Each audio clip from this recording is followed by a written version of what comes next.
Malapreso. Ganito inilarawan ng ilang OFW sa Jeddah sa Saudi Arabia ang kanilang sitwasyon.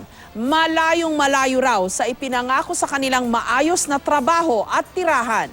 May exclusive report si JP Soriano.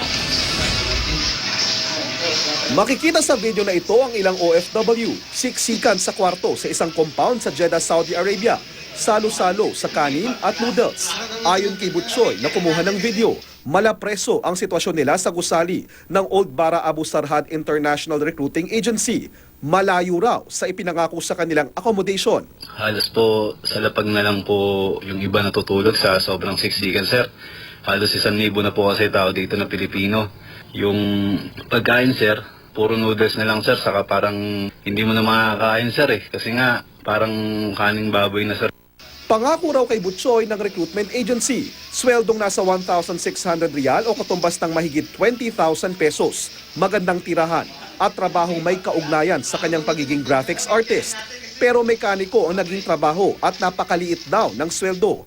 Ang iba raw na teacher at IT expert sa Pilipinas, ginawang tagalinis ng hotel. Walang kuryente kaya yung iba natutulog na lang sa sa itaas sa rooftop na lang kasi mainit kasi pag dun sa kwarto. Tapos aircon, siksikan din, 30 kami sa isang kwarto. Pinuntahan namin ang Wise Recruitment Agency pero nais muna raw nilang ma-verify ang authenticity ng video bago magkomento. Handa naman daw sila makipag-ugnayan sa POEA. Ang mga kaanak ng ilang OFWs nagpunta na raw sa POEA para magreklamo.